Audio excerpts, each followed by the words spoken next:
Yang ini diikuti dari kitab hadis Ibnu Hadis yang dikarang oleh Syekh Jalalain Asy-Syuuti rahimahullah taala. Faqala Nabi sallallahu alaihi wasallam di apa? Mak masih ngantuk? Enggak. Kalau disuruh sama Nabi jawab, Mak.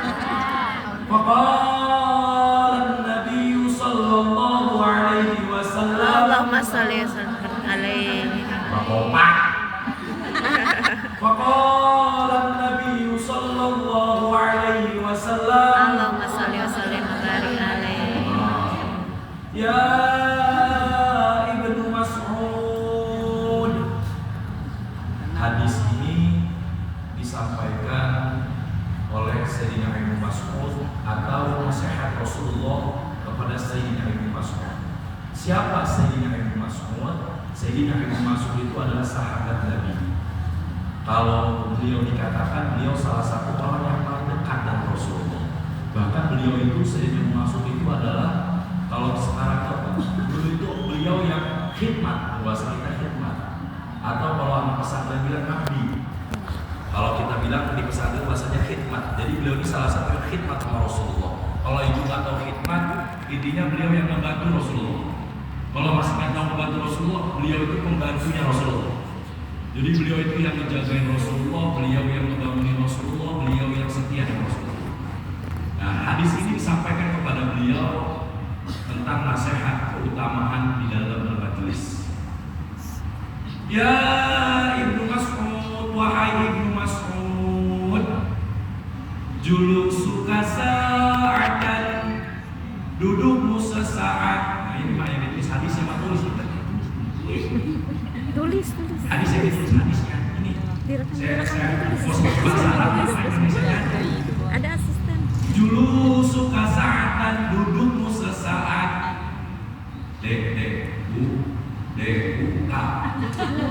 Duduk. Dudukmu sesaat.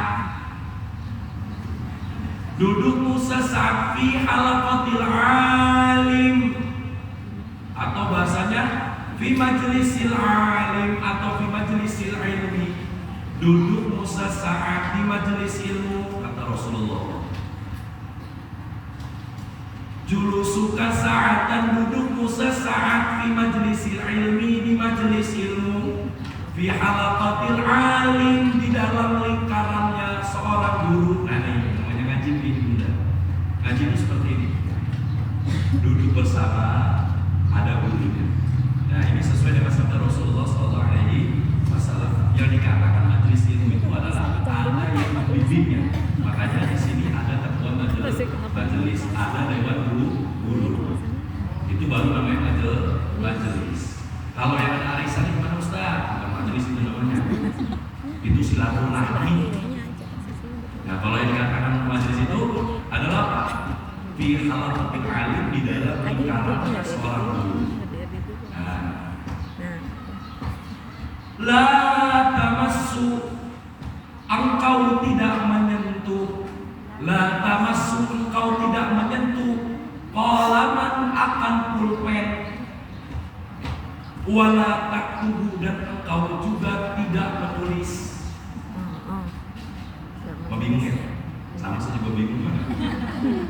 Julusuka sa'atan, dudukmu sesaat fi majlisil ilmi, di majlis ilmu, fi halaqatil alim, di dalam lingkaran seorang guru. La tamassu, engkau tidak menulis, engkau tidak menyentuh qalaman, akan pulpen. Wala taktubu, engkau juga tidak menulis harfan, satu huruf. Tidak menulis tapi merekam. Jadi kita duduk di majelis ilmu sendiri, agar WhatsApp huruf jadi malu saya, Pak. Mutar. Ini, kata Rasulullah SAW, beliau katakan, ketika engkau duduk di majelis ilmu sesaat, dudukmu sesaat di majelis ilmu, di dalam lingkaran seorang guru, walaupun kamu duduk nih, kamu ngaji dari rumah datang, dudukmu tidak membawa pulpen, engkau tidak menyentuh akan pulpen, nggak bawa buku, nggak bawa pena, satu huruf pun. Ini Rasul Dengerin Surprise Ustaz. apa? Dengerin Ustaz. Yang penting ngaji. Bunda dari rumah duduk datang ke rumah, nggak bawa buku, cuma bawa tas gedenya doang. Nggak apa-apa. Dari rumah nggak apa-apa. Duduk datang ke sini, Bunda. Kata Rasulullah, khairun laka, itu lebih baik bagi dirimu min inqin hafin, daripada engkau memerdekakan 1000 budak. Memerdekakan 1000, satu budak saja pahalanya sudah besar, apalagi 1000 Budak. Cuma sekedar Bunda duduk, nggak nulis, nggak bawa buku, cuma sekedar Bunda duduk di majelis ilmu, Bunda nggak mimpin tadi tawasulan, Bunda nggak baca yasin, cuma duduk pura-pura lihat WA, ada WA padahal. Yang penting kalau udah bisa status, alhamdulillah ngaji hari ini begitu doang. Itu sudah lebih baik bagi dirimu daripada engkau memerdekakan 1000. Masya. Maka bunda-bundaku yang dirahmati oleh Allah, ini masuk ke belakang namanya, tapi namanya. Maka bunda-bundaku dirahmati oleh Allah Subhanahu Wa Taala. Ketika kita bermajelis ilmu atau kita yang bermajelis ta'lim, jadikanlah majelis ta'lim ini adalah tempat healing. Tahu healing? Tahu healing apa? Tempat liburan, Bunda. Karena saya paham, saya tuh kalau di GCC dipanggilnya bestinya mama. Saya paham, Mak. Makanya kalau ngaji sama saya mukanya paham. Saya lihat mama yang udah bete aja saya paham. Mana mama yang udah bete ngaji, paham saya. Mana mama yang lagi nyari tempat untuk selonjoran, paham saya. Mana yang mama nyari senderan, tahu saya. Bahkan Mak, saya saking dibilang bestinya, saya tahu mana yang udah jadi temenan lama, Mak. Itu kalau ngaji mereka berdua. Ya. Ini kalau satu nggak ngaji, dia nggak ngaji. Itu kalau yang udah besti banget, udah besti banget. Dia kalau ngobrol udah nggak makin bicara, tapi makin kode. Apalagi yang lewat orang yang lagi suka sama dia berdua. Saya hebat tuh, mama keren. Cukup gini doang nih dia berdua. Yang satu nempak paha, nengok ke sono, ujung badan yang lagi sampai monyong dikit. Itu yang sebelah kanan ngerti dia suka. Masya Allah, itu mama. Makanya saya hafal sama mama. Kalau ngaji sama saya mungkin senyum aja bahagia dah. Apalagi yang belum ngaji, ngaji yang masih di rumah. Ini kita harus paham, Bunda. Maka jadikan majelis ilmu ini adalah tempat healing Bunda liburan. Bunda udah penat seminggu dari Senin sampai Jumat ngurusin anak, ngurusin bayi, ada lagi yang bayi besar, suami. Udah lelah dengan segala halnya. Maka majelis ilmu ini adalah tempat kita healing, tempat kita liburan, tempat kita bersilaturahmi, tempat kita bercengkrama. Tuh di sini. Walaupun Bunda, ini hebatnya majelis ilmu. Ini hebatnya majelis ilmu. Bagaimana hebatnya majelis ilmu? Ketika ada seseorang dari rumah niatnya nggak baik. Ada nih dari rumah kita niatnya nggak baik. Contoh. Jadi jangan tersinggung. Ini mah contoh. Datang dari rumah ini nih. Gua mau pamer emas. Jadi pakai gamis begini dia. Pakai gamis di sini dia. Niatnya pamer emas dia. Beli 3 6 jadinya, gelar di sini deh. Kalau keluar sama dia. Ini dia niatnya baik nih. Aku mau ngaji, aku mau lihat emas gua. Contoh, datang dari rumah niatnya baik, datang ke masjid Al-Wajirin, duduk dia naik ke atas tetangga, sampai dari sini niat baiknya hilang, niat jahatnya berubah jadi baik. Ini malu dia jadi. Malu Bunda. Gak mungkin dia sambil ngaji tangan gini-gini. Akhirnya lama-kelamaan dia duduk, lihat kanan kirinya ngaji, akhirnya tutup sama dia emasnya. Itu berkahnya majelis ilmu. Ada orang yang datang dari rumah, niatnya aku mau nyari sarapan di masjid.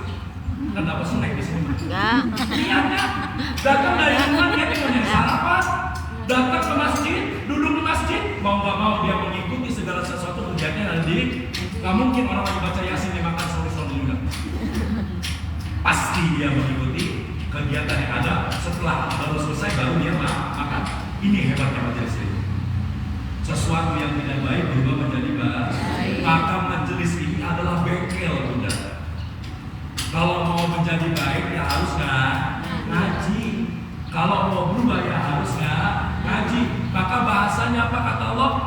perbaikilah sholatmu, maka Allah akan memperbaiki hidupmu. Bahasanya apa? Perbaiki. Maka perbaiki maknanya di sini adalah kita ngaji. Paham? Insya Allah. Itu hebatnya di sini. Walaupun udah datang di sini gak bawa buku, duduk di sini sekedar duduk, baca nggak baca cuma ngerti nggak ngerti cuma ikut apa yang dibimbing Al-Fatihah yang diikuti namanya Yasin, ayat ikut Yasin, apa aja ikut aja udah. Itu sudah lebih baik bagi diri kita dan kita mendapatkan pahala seperti kita memerdekakan 1000. Masya. Padahal yang teriak-teriakan ustadznya, yang keringetan ustadznya, Mama cuma duduk menang aja, kalau udah ngaku kaki selonjoran nggak apa-apa. Ngaji sama saya santai, ngaji yang tenang, ngaji duduk yang nyaman. Kalau mau udah mulai kotor cari tembok Pak, asalkan jangan di normal, jatuh. Kalau ngaji sama saya enak aja, santai aja, yang nyaman aja. Kalau mau udah mulai kaki yang kelam, jangan dipaksakan, sudah bisa bangun. Lanjut. Itu baru seseorang yang mana dia duduk sudah mendapatkan pahala. Ada lagi yang lebih hebat. Apa kata Rasulullah? Wa an Umar ibn al-Khattab. Wa an Umar ibn al-Khattab radhiyallahu anhu.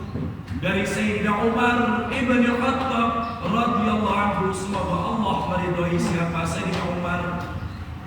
Qala, berkata siapa Sayyidina Umar, sami'tu Rasulullah, mendengar siapa aku.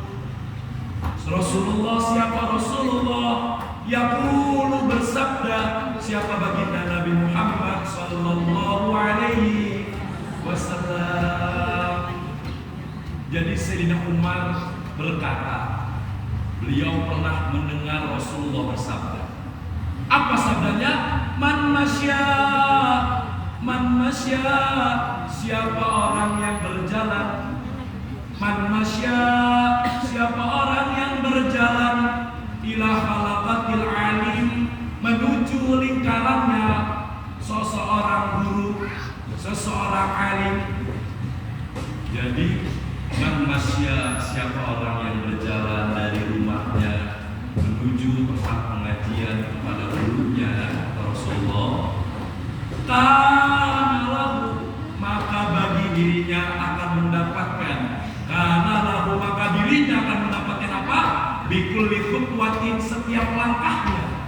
Bikulli khutwatin, setiap langkahnya. Mi'atun hasanatin, akan memperoleh 100 kebaikan. Oh, Masya. Tadi duduknya kita nggak bawa apa-apa saja sudah dicatat kebaikan, mendapatkan pahala seperti memerdekakan 1000. Ini kita jalan. Orang yang jalan dari rumah menuju ke majelis ta'lim, menuju majelis ilmu, maka dia mendapatkan setiap langkahnya Allah berikan 100 kebaikan. Bayangkan 100. Itu bunda belum duduk, bunda baru jalan dari rumah. Walaupun di jalan masih simpang siur tuh mikirin, tadi kompor udah dimatiin belum ya? Tadi cucian udah belum dimatiin kali ya? Walaupun di jalan sambil mikirin yang di rumah itu di lampu tadi udah dimatiin belum? Masih banyak pikirannya. Tapi bunda sudah dapatkan 100 kebaikan setiap langkahnya bunda, setiap satu langkah dihitung 100. Nanti pulang itu dari rumah, dari sini itu rumah 1, 2, 100, 200, 300, 400. Ya kalau mau semua kopi itu aja. Kolega esok tidak boleh kesini di depan masjid ngaji teman sampai 200 dia. Nengok ada apa? Kan jalan ini mah. Emang ada sebuah bahasanya putaran motor kan ada. Nengok nggak dapat. Dapat. Nggak dapat. Dapat. Nanti ada lagi sabdanya, nanti kita jelaskan. Ada lagi sabda Nabi yang menjelaskan tentang seseorang yang berkendara ke majelis ilmu pun dapat pahala. Tapi ini yang menjelaskan tentang seseorang yang berjalan. Makanya besok minggu depan, bulan depan kalau ngaji jalan. Bukan ngaji jalan, depan aja naik motor. Dulu kan mah jalan di rumah mas sekolah jalan kaki di rumah. Itu berapa kali muter? Muter kali jalan.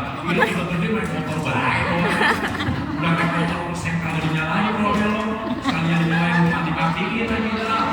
Udah kalau pelan jalannya tengah-tengah lagi, kalau naik motor pelan jalannya di pinggir. Pengalaman Ustaz marah-marah di jalan. Curhat Ustaz ya. Curhat ya Ustaz. Makan pelan motornya nih. Pengalaman dia. Gemes. Karena gemes dia di jalan. Kalau mau ngeset, saya ajarin nih. Kalau mau ngeset minimal 5 meter sebelum belok, jangan pas kalau turun.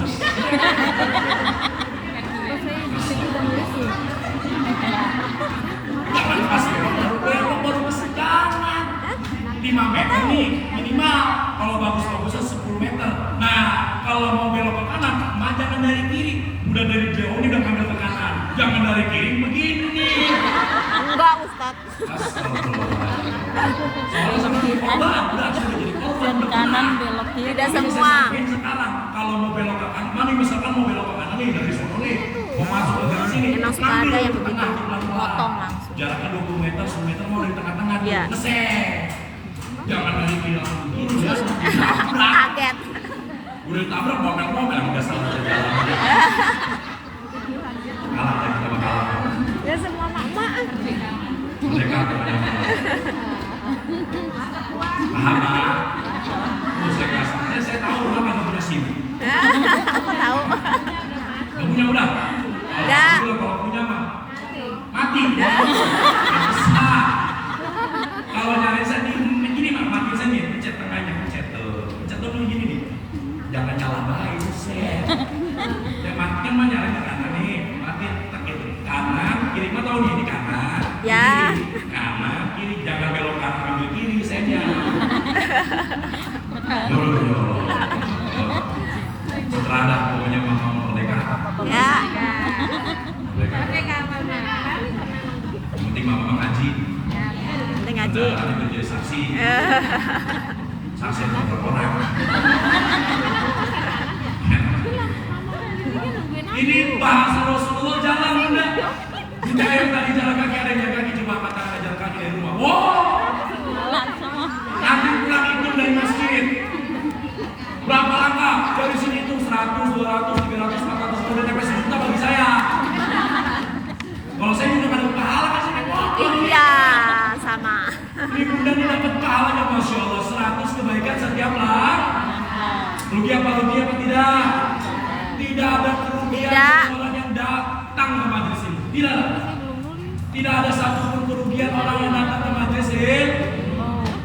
Makanya majelis ilmu itu jadikan tempat kita healing, tempatnya silaturahmi. Jangan gara-gara kagak patungan baju kagak mau apal sama mama. Ya. Perkara kagak mau ikut patungan baju nih nggak mau ngaji lagi ya Allah ya Ramadan. Itu mah patungan baju mah 2 pengurus aja udah. Yang lain udah ngaji aja ngaji. Minimal kudunya sama. Ya. Jadi kalau foto baru mah belang-belang begini. Nah iya, tujuannya itu kan biar silaturahmi terjaga. Ya. Makanya kalau patungan baju entah itu bilang apa-apa. Jangan di sini-sini matanya gini dong. Jangan begitu, intinya ngaji itu tempat kita menuntut ilmu, tempat kita bersilaturahmi. Kalau ada yang patungan baju ada itu silakan, mau ikut boleh, tidak ikut tidak masalah. Jangan dijadikan alasan nggak mau ngaji. Paham? Videoin kirim ke grup tuh. Kalau yang alasannya gara-gara nggak punya baju seablek-ablek di lemari masih ngomong kagak punya baju, katanya kalau ngaji. Bini saya mau saya tiba, ayo kita ikut ngaji nggak? Mau ngaji nggak punya baju? Astagfirullahaladzim, baju di lemari. Ablek-ablek baju, katanya nggak punya baju. Semua perempuan sama yang betul kata saya tidak Ali, semua perempuan itu Sama. Makanya saya heran kalau ada orang yang laki-laki punya istri 2 itu udah heran ya. Saya itu salah satu ustadz yang kontra dengan poligami. Saya kontra. Kenapa saya kontra? Karena Rasulullah, ini catatan nih, videoin kirim ke suami saya. Saya salah satu ustadz yang kontra sama poligami. Nabiullah Ibrahim memiliki istri dua. Yang pertama Siti Sar, kedua Siti Hajar. Kenapa Nabiullah Ibrahim itu nikah kembali? Karena perintah dari Allah, langsung Allah kepada Nabi Ibrahim. Catat, perintah langsung Nabi Ibrahim kepada Allah kepada Nabi Ibrahim untuk menikahkan Siti Hajar. Kenapa? Karena Allah tahu dari Siti Sarah nanti akan menghasilkan Nabiullah Ishak, dari Siti Hajar akan turun namanya Nabiullah Ismail. Dan kedua-dua nabi ini, Nabiullah Ishak dan Ismail, akan menurunkan keturunan yang soleh. Makanya Allah nikahkan keduanya atas perintah Allah. Ustaz, kan Nabi Muhammad istrinya banyak. Catat lagi. Nabi Muhammad itu tidak pernah menduakan Siti Khadijah, tidak pernah menduakan Siti Khadijah, tidak pernah menyakiti Siti Khadijah, tidak pernah membuat sedih Siti Khadijah, tidak pernah memotong nafkahnya Siti Khadijah. Beliau adalah seorang suami yang betul-betul cinta kepada Siti Khadijah. Bahkan ketika beliau meninggal dunia pun itu dikatakan Amul Husni, harinya kesedihan, tahunnya kesedihan. Bahkan adanya peristiwa Isra Mi'raj pun salah satunya hadiah dari Allah. Nanti itulah bahasnya kalau diundang Isra Mi'raj. Intinya Rasulullah waktu meninggal, bentar itu mah mahal. Intinya Rasulullah ketika tinggal Siti Khadijah, beliau galau sampai berbulan-bulan. Barulah Allah perintahkan beliau untuk menikah kembali. Perintah kembali. Dan yang memiliki keturunan itu hanya Siti Khadijah dari Sayyidatuna Fatimah Zahra yang menikah kepada Sayyidina Ali. Yang lainnya istri Rasulullah anaknya meninggal dunia semua. Total 8, sisa 1 yang hidup yaitu Sayyidatuna Fatimah Zahra. Catatan, Rasulullah menikah kembali itu atas perintah Allah. Andaikan Allah tidak merintahkan Rasulullah untuk menikah, saya yakin Rasulullah tidak akan menikah kembali. Tapi karena Allah merintahkan Rasulullah untuk menikah, maka Rasulullah menikah kembali. Paham? Bahkan sampai istrinya Sayyidah Aisyah pun Rasulullah tidak pernah lupa dengan yang namanya Sayyidatuna Khadijah. Bahkan Sayyidatuna Aisyah pun cemburu dengan Sayyidah Khadijah yang selalu diingat oleh Rasulullah SAW. Maka kalau bunda suaminya ketimbang kerja di PT sama jadi RT sama FP ngomongin poligami sikat. Siap. Bukan Rasul, bukan mau ngomongin poligami senang. Satu aja kagak bisa ngadepin apalagi dua. Paham? Oke, saya paling bener tuh kalau ada lagi penceramah doain RT biar nikah lagi. Enggak ngebayangin istri-istrinya, saya kasihan kalau saya mikir. Gak bayangin istri, mungkin lucu-lucuan yang biasa saja, tapi tentu saya menyakitkan hati orang tua. Hati-hati. Rizki suami, suksesnya suami ada di bahagia istri. Catat. Kalau mau sukses, mau kaya, bahagia istri. Catat. Jangan berharap sukses kalau tidak membahagiakan istri. Boleh bunda lihat siapapun pengusaha yang sukses, mereka sangat memuliakan istrinya. Makanya kalau gaji suami bunda belum naik-naik, berarti bunda belum bahagia. Karena tirakatnya seorang suami adalah memberikan rezeki yang halal. Tirakatnya seorang istri adalah memberikan doa tangisannya setiap sholatnya kepada suaminya dan memberikan candaan bahagianya kepada suaminya. Maka catatannya adalah kunci di keluarga itu adalah seorang istri. Udah jadi bahas istri lagi saya. Makanya jangan sok-sokan bilang suami bunda mau apa gaya-gaya kalau gitu ngomongin poligami itu dibuat-buat gaji dia masih potong apalagi sekarang lagi urusannya kan lagi bayaran ulang ini kan daripada yang itu suami-suami dia sekarang udah bayaran ulang itu yang ini biar cuma dua jual motor atau jual emas nanti kamu punya istri dua. Saya salah satu ustaz yang kontra dengan poligami. Kenapa? Karena tadi kalau mencontohkan Rasulullah dan Nabi Ibrahim karena itu atas perintah Allah. Kita bukan siapa-siapa, kita hanya hamba biasa yang menjalankan syariat mengikuti Rasulullah SAW. Paham? Dengerin Pak. Udah nih. Di live. Udah di live. Gak ada Bapak. Pasti sulit. Susah. Karena rezekinya susah. Kalau saya ngebahas itu panjang lebar karena emosi dulu saya. Makanya saya kadang kalau dengar ya Allah, kalau ada penceramah balik doain ini biar nikah lagi tahulah doain lagi ya Allah. Saya nggak ngebayangin hati istrinya begitu sangat. Kita hati-hati loh, hati-hati. Ada beberapa saat sana yang mungkin terasa biasa-biasa saja tapi sebetulnya penyakit. Alhamdulillah tadi. Berarti di pengalaman. Jangan sampai. Makanya mudah-mudahan terus bahagia. Walaupun memang masih baik semua di semuanya. Karena kayaknya suami bahagianya istri. Tenang, walaupun sekarang masih bercincin besok lewat. Gelang. Gelang merah. Makanya bunda harus bahagia. Jangan Bahagia dulu. yang mempengaruhi suami. Benar asli. Benar serius. Saya merasakan itu sebelum nikah dan setelah nikah. Saya merasakan betapa luasnya rezeki saya setelah nikah. Kalau orang lagi makan rezeki memang kuncinya di nikah. Saya merasakan itu. Saya punya pokok dagangan sebelum nikah itu. Padahal saya punya pesantren di Bogor. Saya itu anak yatim piatu. Saya itu dari kecil ditinggal ayah. Saya itu ditinggal ibu. Makanya dari dulu saya fight.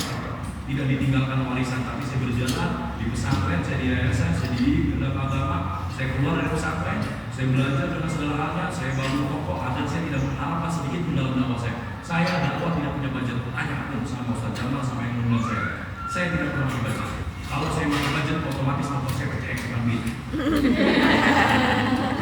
Tapi saya tidak mau membudgetkan hal itu karena haram bagi diri saya untuk membudgetkan hal itu. Kenapa? Karena itu tidak ada manfaat sedikit pun dan tidak ada keberkahan. Ketika ada orang mengaku dirinya guru tapi membudgetkan sesuatu dengan alasan apa? Memuliakan ilmu. Rasulullah tidak seperti itu. Rasulullah begitu ikhlas memperjuangkan ilmu, menyampaikan ilmu. Kalau itu ikut disebutnya bukan. Kalau ada yang bilang pakai budget bukan ustaz, tapi pembisnis. Pembisnis beda. Hati-hati. Jangan pernah berharap sedikit pun di dalam ladang dakwah, karena itu akan kesulitan. Paham enggak? Insya Allah. Lanjut. Kirim ke suaminya terbiar. Iya. Enggak, suamiku masih kuliah. Pokoknya itu Enggak ada omongan begituan. Kalau mau kaya istri ya, kuncinya di istri. Makanya bunda juga harus bahagia. Bunda harus bahagia. Bunda harus aku bahagia bunda. Bahagia Jangan sangat. sampai cueknya bunda sampai dan bunda itu akan mempengaruhi istri suami. Benar-benar. Hati-hati. Saya banget hati-hati banget sama istri saya aja, saya hati-hati. Ngeri. Diamnya dia saja sudah membuat saya takut. Apalagi dia merokok. Kurang itu dompetnya.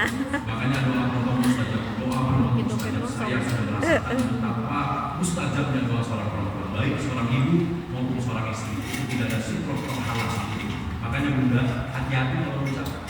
Bunda kalau mengucap ke suami, ya mengucapkan anak hati-hati. Walaupun ucapan bunda nggak kayak ibunya Malikun yang langsung jadi batu. Tapi benar mustajab kapan itu akan terjadi. Benar hati-hati banget.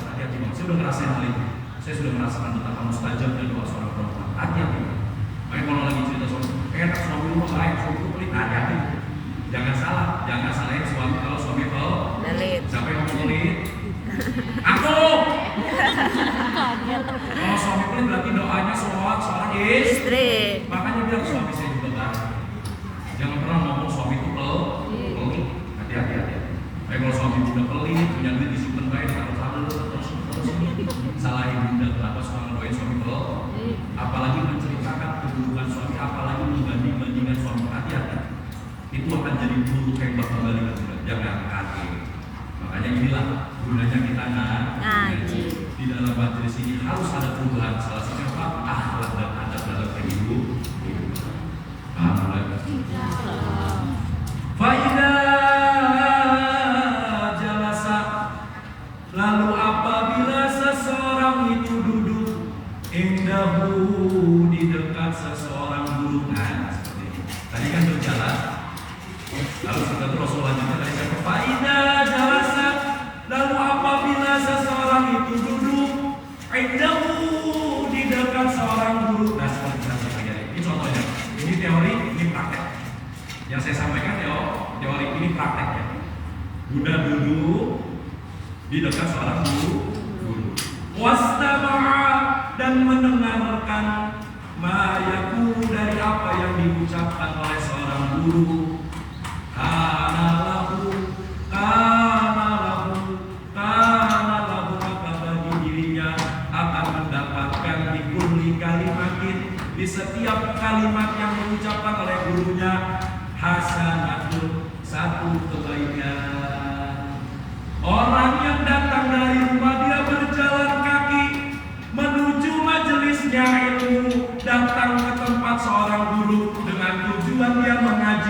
Dia berjalan dengan niat yang tulus dan ikhlasnya. Dia berjalan kepada seorang gurunya. Datangnya dia duduk lalu dia di majelis ilmu. Maka jalannya sudah Allah berikan 100 kebaikan. Dan duduknya seseorang yang belajar di majelis ilmu dan dia mendengarkan dari apa yang diucapkan oleh gurunya, maka setiap satu kali ucapan oleh gurunya akan mendapatkan 1 kebaikan. Bayangkan saya dari awal sampai sekarang sudah berapa kalimat yang saya ucapkan dan berapa pahala yang sudah Bunda dapatkan. Walaupun Bunda datang dari dia paham saya, walaupun yang semuanya nggak paham apa yang saya ucapkan, tapi Bunda sudah dapatkan kebaikan. Kadang apa yang saya ucapkan masih apa sih Ustaz ngomong apa? Masih belum paham, tapi Bunda sudah mendapatkan kebaikan dari apa yang sudah saya ucapkan. Begitu sangat mulia majelis taklim Bunda. Tidak ada satupun kerugian dalam diri kita di dalam bermajelis ilmu. Makanya Bunda, saya ingat pesan almarhumah umi saya. Jadi saya tuh abi saya itu meninggal, saya masih SD. Cuma curhat Bunda, saya cerita sedikit aja. Biar saya bisa kenalan. Abi saya itu meninggal, saya masih SD kelas 1. Akhirnya saya di pesantren dari SD dari kecil. Setelah itu saya lanjut lagi sampai dengan jenjang SMP. Ingat saya, umi saya itu meninggal dunia. Saya ingat pesan umi saya bilang kayak gini, Mal, jangan jauh-jauh dari majelis taklim. Sebab kalau duduknya di majelis taklim, otomatis orang yang datang di majelis itu adalah orang-orang lain. Itu bisa jadi orang yang datang ke majelis taklim itu adalah orang-orang lain, orang-orang pilihan Allah. Saya dulu masih membayangkan masa iya saya. Ternyata betul Bunda. Setelah saya semakin dewasa, saya semakin belajar. Ada sabda Nabi SAW. Rasul katakan di dalam kitab Al-Nawawi, di dalam hadis ke-19, Rasulullah katakan wa'alam anna ummatan law istama'at alayya fawqa bisyai'in lam yakfa qad kataballahu laka. Rasulullah katakan apa? Wa'alam ketahuilah law anna ummatan law istama'at, seandainya ada umat yang berkumpul ala an yanfa'u dengan tujuan ingin melakukan kemanfaatan, lam yakfa qad kataballahu laka, tidak akan terjadi kemanfaatan itu kecuali Allah sudah catat kemanfaatan itu. Berarti juga orang yang ngaji, orang yang bermajelis taklim adalah orang-orang yang dipilih sama Allah dan orang-orang yang terpilih oleh. Bayangkan juga, ada berapa ratus kakak yang tinggal di sekitar Masjid Al-Muhajirin. Sekarang pagi hanya segini yang datang. Bayangkan, betul apa betul? Ada berapa pengurus di dalam majelis taklim Al-Muhajirin, tapi yang datang pengurus saat ini hari ini seperti itu. Berarti apa? Orang yang ngaji itu adalah orang-orang yang Allah pilih. Dan Bunda yang sekarang pagi hari ini datang menyediakan waktunya dan meluangkan waktunya, Bunda ada orang terpilih. Berbahagialah Bunda. Makanya kalau lagi waktunya ngaji, apalagi punya teman, ini saya kasih tahu. Kalau punya teman yang setiap hari kami status kebaikan, itu jangan diprivasi Bunda. Punya teman yang suka ngajak ngaji, jangan diblokir nomornya. Harusnya bersyukur. Kalau ada orang ngaji, jangan nyari alasan lagi. Ayo Bu ngaji Bu, atau anak saya ini apa? Anak saya ini lagi rewel, padahal nggak rewel ini. Lagi diem aja di kamar. Kita bilang anak saya lagi rewel. Akhirnya apa? Dikumpul aja sama Allah. Temannya berangkat, akhirnya anaknya rewel. Rewel mulu. Makanya saya bilang hati-hati dalam ucap. Saya itu bisa seperti saat ini juga. Saya itu punya dakwah, saya punya pesantren, saya punya majelis taklim, saya bisa dakwah ke Lampung, bisa dakwah dalam hal segala sesuatunya, bahkan Allah kasih rezeki dalam segala sesuatu kehidupan saya itu atas doa umi saya. Saya nggak ketemu abi saya, tapi saya pegang teguh dengan umi saya. Tapi saya pernah dapat cerita ketika saya misi Maulid Nabi waktu itu di Kesbangpol Kota Depok. Ternyata waktu itu ketua panitianya itu teman abi saya, almarhum abi saya. Beliau ngomong kayak gini ke saya, kamu tuh zaman lahir anaknya Pak Rajin ya, yang rumahnya di Depok Grogol itu balai desa. Iya Pak, saya itu teman bapak. Dulu waktu bapak sebelum meninggal dunia, paginya tuh ngegendong saya. Abis itu ngegendong saya di sini. Ketemu apa itu doain, ini biar anak saya satu biar jadi ustaz. Abis saya waktu saya masih kecil digendong di sini, dibokong nih kayak gitu, dibokong situ ketemu sama beliau, minta doanya satu doain anak saya. Jadi sebelum meninggal jam 8, dari habis subuh sampai jam 8 itu beliau masih keliling. Habis saya itu datangin orang-orangnya itu jamaah-jamaahnya datangin, minta maaf ya, minta sambil gendong saya. Habis saya sampai ngomong kayak gini, doain ya anak saya biar jadi ustaz. Nangis dia. Dikobul coba habisnya. Jadi ulama. Saya takjub. Saya bukan membanggakan diri saya, maksudnya saya bisa seperti cara dalam proses. Umi saya bilang apa enggak? Umi saya ingat umi saya bilang apa? Maaf, mama kalau udah meninggal apa? Mama kalau udah gabung harta, Jamal mau kaya ya Jamal mau kemana? Sudah Jamal, mama mau satu sebetulnya doain mama biar mama bisa masuk surga. Allah ya, itu bisa ikut saya. Bahkan beliau pernah mengucap ini juga, Jamal tenang aja, Jamal hidup dimanapun nanti insya Allah bakal banyak orang yang cinta saya. Bakal terus sama Jamal. Makanya bilang selama saya hidup sebagai anak yatim piatu, saya dimanapun tinggal pasti ada orang yang terus sama saya. Saya sama saya. Saya waktu itu ke Palembang ke daerah Lahat. Saya nggak kenal siapa-siapa, saya cuma kenal satu orang yang undang saya. Tapi setelah saya datang itu banyak orang tua ibu-ibu ini, masya Allah. Datang, saya nggak tahu saya disiapin saya segala sesuatunya. Makanya saya ketika ngaji bunda, ketika ngajar seperti ini, saya bukan ngajar bunda. Saya tuh kalau ketemu ibu-ibu gitu, saya lagi membayangkan lagi sama umi saya. Makanya saya kalau lihat orang tua lagi itu, saya lagi kayak masya Allah. Maka semoga bunda selalu saya berdoa. Amin. Maknanya bunda, doa bunda itu saja. Bunda, tidak ada satu orang tua yang tidak sayang sama anak yang bohong. Ustaz, orang tua saya pernah sayang Ustaz. Buktinya kalau saya lagi pulang kampung yang dicari cucu. Saya mau udah gak disayang. Padahal apa bunda? Ketika kita lagi pulang kampung, lagi bawa cucu nih, ketemu sama orang tua kita, apa saya ingin dikatakan oleh orang tua kita apa? Ya Allah, hidungnya matanya mirip mata lu.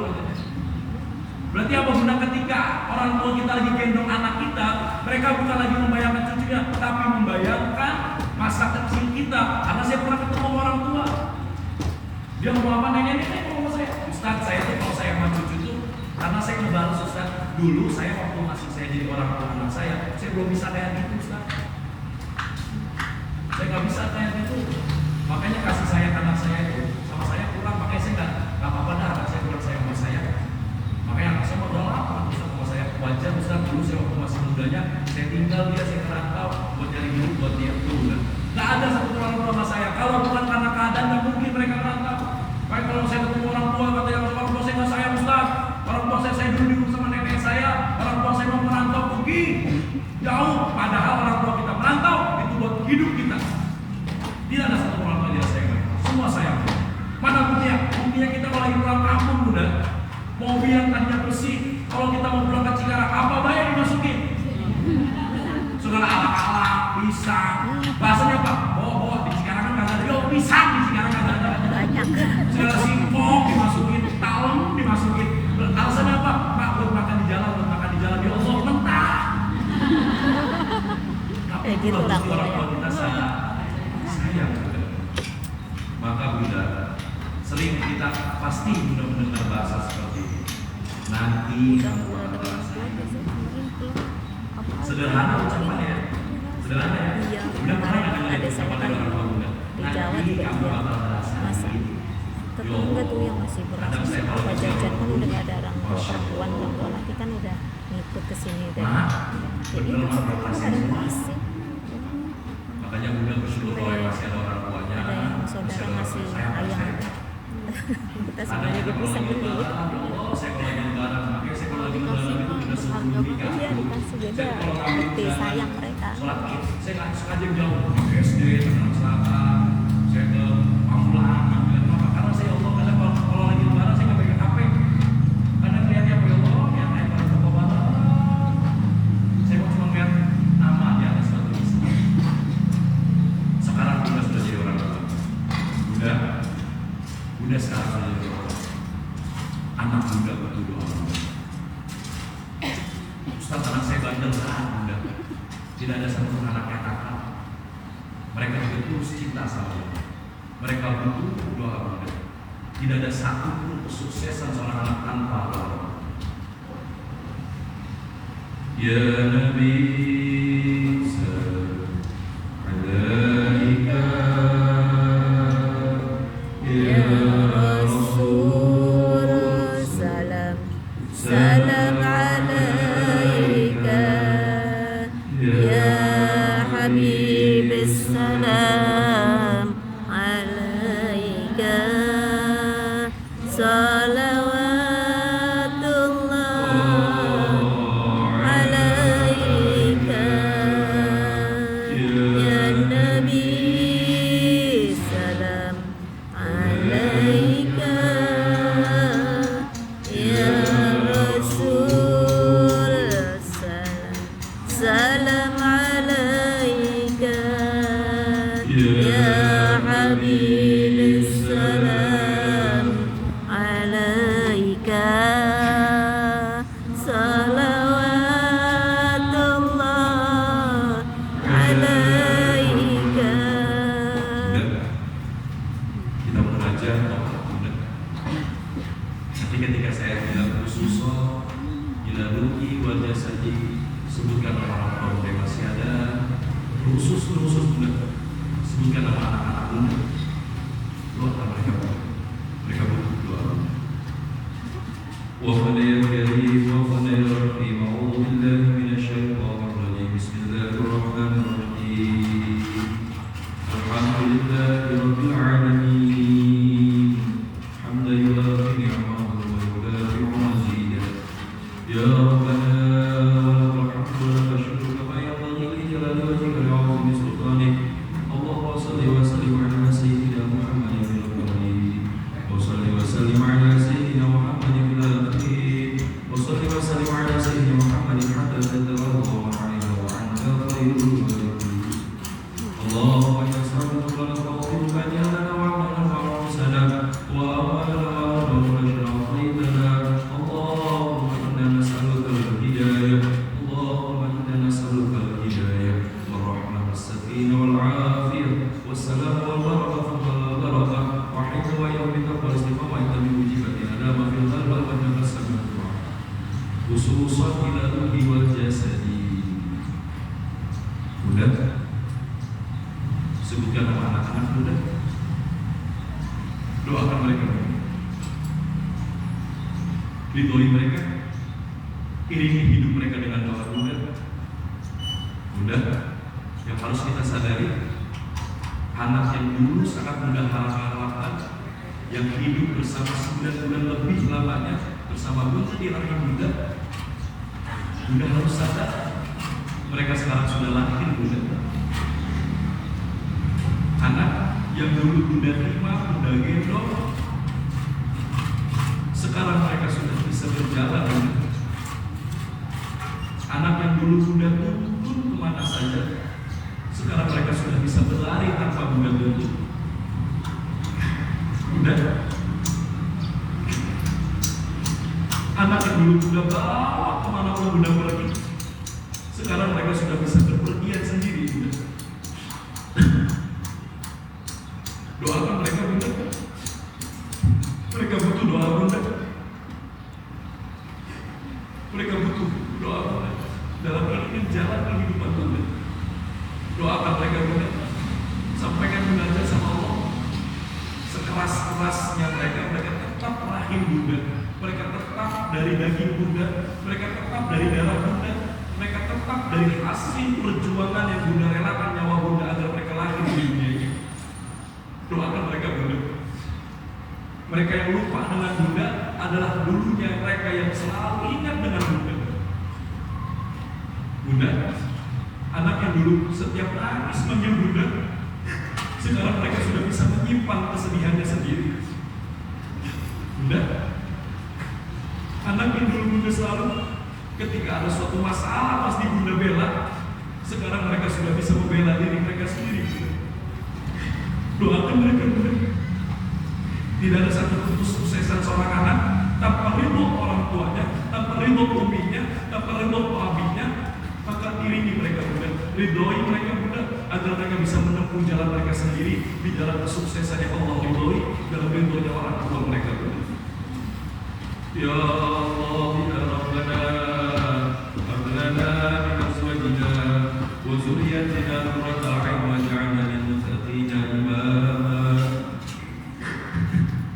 Rabbana hab lana min azwajina wa dzurriyyatina qurrata a'yun waj'alna lil muttaqina imama. Rabbana la tuzigh qulubana ba'da idh hadaytana wa hab lana min ladunka rahmah innaka antal wahhab. Biqadai hajatina ya Allah, biqadai hajatina ya Rahim. Bunda, sampaikan harapan doa munajat Bunda kepada Allah di majelis yang Allah ridhoi, dan Bunda adalah orang-orang yang terpilih oleh Allah. Jangan sia-siakan pagi hari ini Bunda. Doakan Bunda, doakan.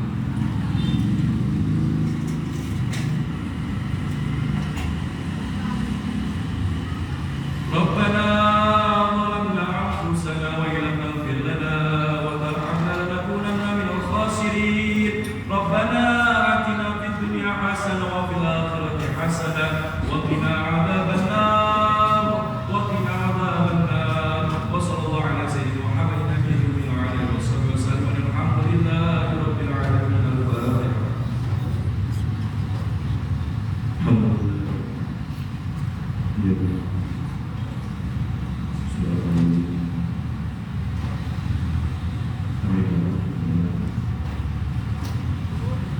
Bunda, saya mohon